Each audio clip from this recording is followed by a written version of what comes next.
오늘 함께 보실 하나님의 말씀은 예레미야 34장입니다. 말씀 봉독은 12절에서 14절까지 하겠습니다.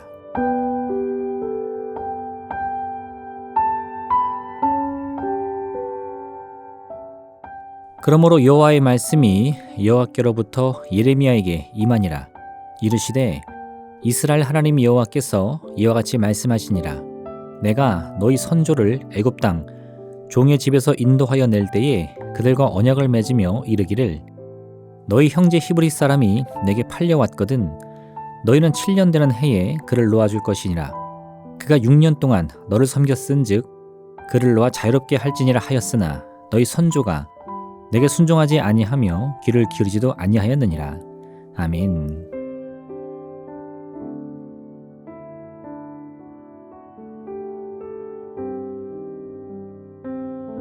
시드기야 왕은 온 유다를 향해서 종으로 삼았던 동족들을 자유롭게 풀어주도록 선포합니다.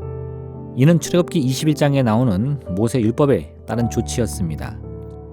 내가 히브리 종을 사면 그는 6해 동안 섬길 것이요 7째 해에는 몸값을 물지 않고 나가 자연이 될 것이며, 이에 백성들은 자신들이 데리고 있던 유다민족 노비들을 모두 자유롭게 풀어주었습니다.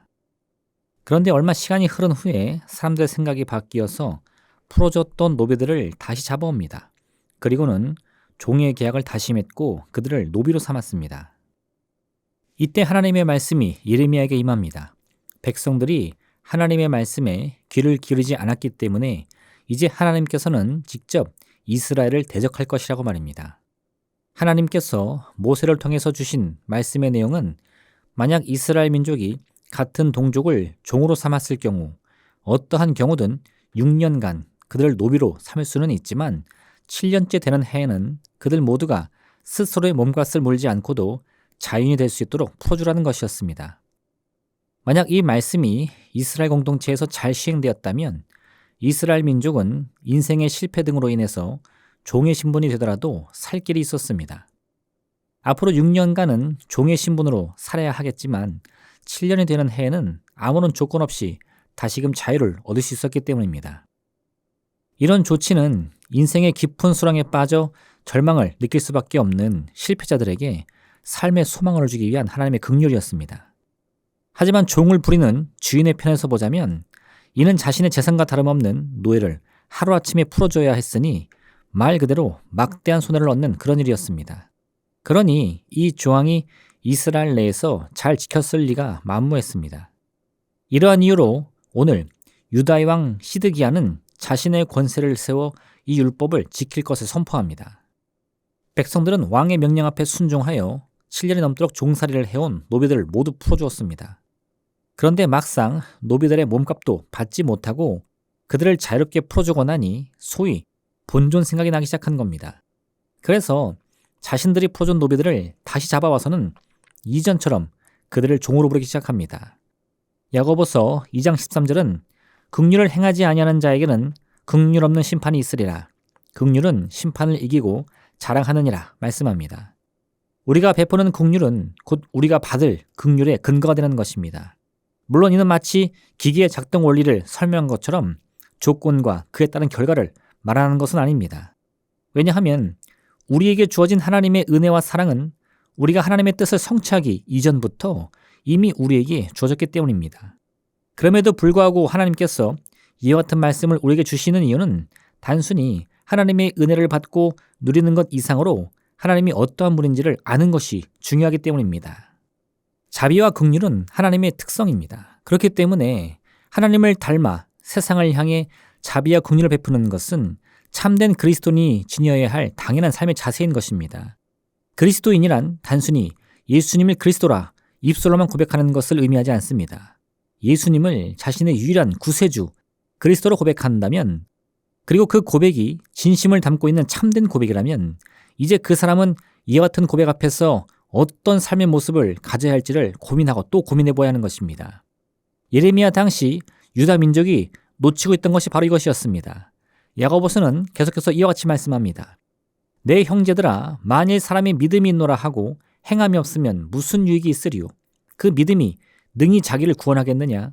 만일 형제나 자매가 헐벗고 일용할 양식이 없는데 너희 중에 누구든지 그에게 이르되 평안히 가라, 덥게 하라, 배부르게 하라 하며 그 몸에 쓸 것을 주지 아니하면 무슨 유익이 있으리요.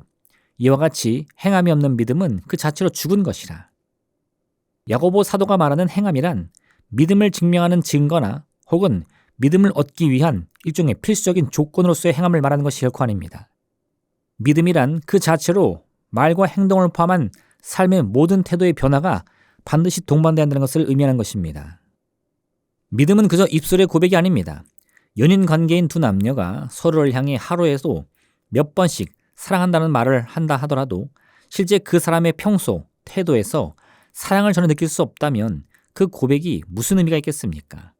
마찬가지로 입술로는 예수님을 그리스도로 고백을 하면서도 정작 그 삶의 모습을 보면 입술의 고백만 있을 뿐 예수님을 알지 못했던 이전의 태도와 비교하여 전혀 달라지지 않는다면 어떻게 그 고백이 참된 믿음이라 할 수 있겠습니까? 만약 이스라엘 민족이 여호와 하나님을 진정 자신들의 유일한 주권자라고 인정했다면 그들이 하나님의 말씀을 따라 살지 않을 이유가 없는 것입니다. 그런데도 그들은 하나님의 말씀을 따르는 것을 즐거워하지 않습니다. 하나님을 위해 양보하고 하나님 때문에 손해보는 것을 기뻐하지 않습니다. 오히려 그것을 거추장스러워했고 불편해했습니다.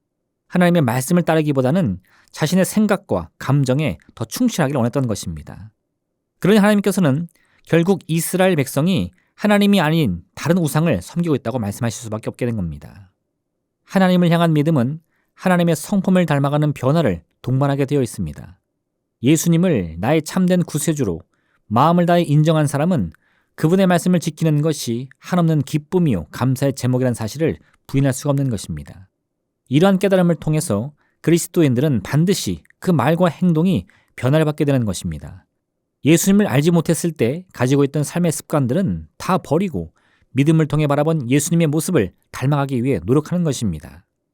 이는 어떤 상급을 얻기 위한 조건 때문이 아니라 예수님을 향한 우리의 마음이 기쁨과 감격으로 가득하여 예수님을 닮아가는 모든 과정을 무엇과도 바꿀 수 없는 인생의 참된 가치로 스스로 인정했기 때문인 것입니다.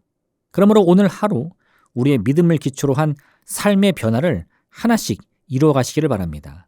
무엇보다 믿음을 통하여 말의 습관을 바꾸고 생각의 습관을 바꾸는 여러분 되시기를 바랍니다. 우리의 생각이 변하고 세상을 바라보는 시각이 달라질 때 우리는 이전까지 보지 못했던 더욱 찬란한 미래를 마음으로 그리며 소망할 수 있게 될 것입니다. 기도하겠습니다. 사랑의 하나님 아버지, 믿음을 통해 무엇보다 우리의 삶을 변화시키게 하여 주옵소서. 우리의 생각을 바꾸고 우리의 말의 습관을 바꾸어서 내일을 바라보는 우리의 마음의 그림이 변화받기를 원합니다. 모든 절망과 저주가 떠나가고 실패와 낙심이 사라지며 소망으로 가득한 더 찬란한 내일을 그려갈 수 있는 믿음을 우리가 허락하여 주시옵소서.